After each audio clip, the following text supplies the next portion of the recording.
जय श्री राम। रामचरितमानस श्री तुलसीदास जी के चरणों में मेरा कोटि कोटि प्रणाम। और अध्याय आरण्य कांड। भगवान श्री रामचंद्र जी अपने ऋषि जितने रास्ते में हैं वनवास के समय सबसे मिल रहे हैं, वहीं का संवाद चल रहा है।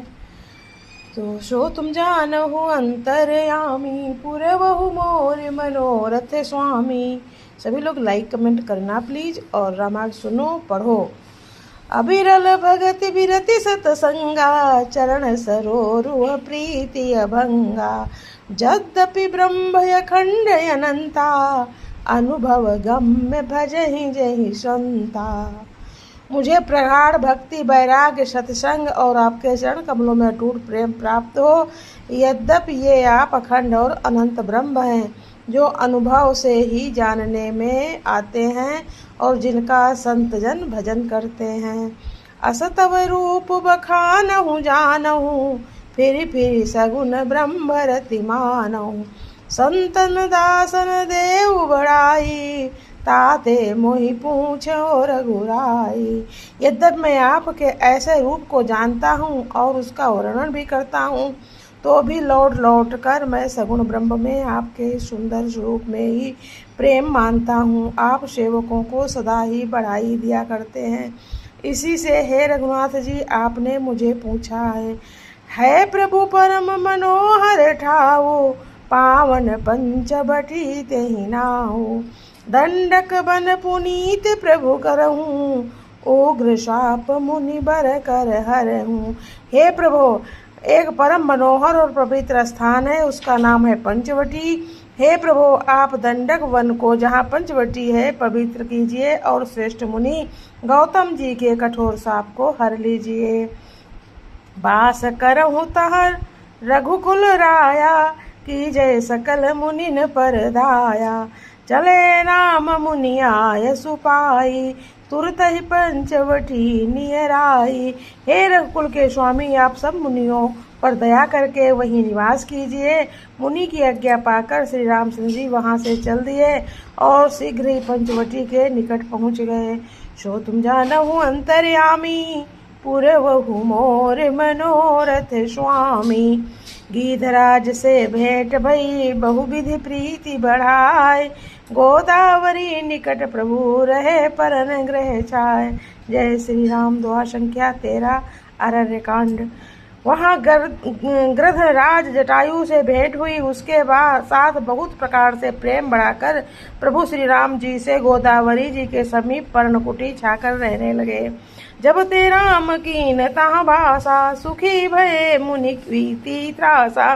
गिरि बन नदी ताल छवि छाए दिन दिन प्रति अति हो ही सुहाए। जब से श्री रामचंद्र जी ने वहाँ निवास किया तब से मुनि सुखी हो गए, उनका डर जाता रहा। पर्वत वन नदी और तालाब शोभा से छा गए, वे दिनों दिन अधिक सुहावने मालूम होने लगे। खग मृग वृंद आनंदित रहाई मधुप मधुर गुंजत छबिलाई। शोभन बरन न सक अहि राजा जहाँ प्रगट रघुवीर विराजा। पक्षी और पशुओं के समूह आनंदित रहते हैं और भंवरे मधुर गुंजार करते हुए शोभा पा रहे हैं। जहाँ प्रत्यक्ष श्री राम जी विराजमान हैं, उस वन का वर्णन सर्पराज शेष जी भी नहीं कर सकते। एक बार प्रभु सुख आसीना लक्ष्मण बचन कहे छलहीना। सुर नर मुनि सचराचर साई मैं पूछूं निज प्रभु की नाई। एक बार प्रभु श्री राम जी सुख से बैठे हुए थे। उस समय लक्ष्मण जी ने उनसे छल रहित सरल वचन कहे, हे देवता मनुष्य मुनि और चराचर के स्वामी, मैं आपने प्रभु की तरह अपना स्वामी समझकर आपसे पूछता हूँ। मोहि समुझाई कहु सोई देवा सब तज करो कह चरण रज सेवा। कहूँ ज्ञान विराग रुमाया कहूँ सो भगति करहूँ जेहि दाया। हे देव, मुझे समझाकर वही कहिए जिससे सब छोड़कर मैं आपकी चरण रज की सेवा करूं। ज्ञान वैराग और माया का वर्णन कीजिए और उस भक्ति को कहिए जिसके कारण आप दया करते हैं। सो तुम जानहु अंतर्यामी पुरवहु मोर मनोरथ स्वामी। दोहा संख्या 14 अरण्य कांड। ईश्वर जीव भेद प्रभु सकल कहो समुझाय, जाते हो चरण रति शोक मोह भ्रम जाय। लक्ष्मण जी श्री राम जी से कह रहे हैं, हे प्रभु, ईश्वर और जीव का भेद भी सब समझाकर कहिए, जिससे आपके चरणों में मेरी प्रीति और हो सके और शोक मोह सब भ्रम नष्ट हो जाए। थोरे ही महा सब कहाहू बुझाई, सुनहु तात मति मन चित लाई। मैं अरु मोर तोरते माया, जही बस कीन्हे जीव निकाया। श्री रामचंद्र जी ने कहा, हे भाई लक्ष्मण, मैं थोड़े में ही सब समझाकर कह देता हूँ, तुम मन चित्त और बुद्धि लगाकर सुनो।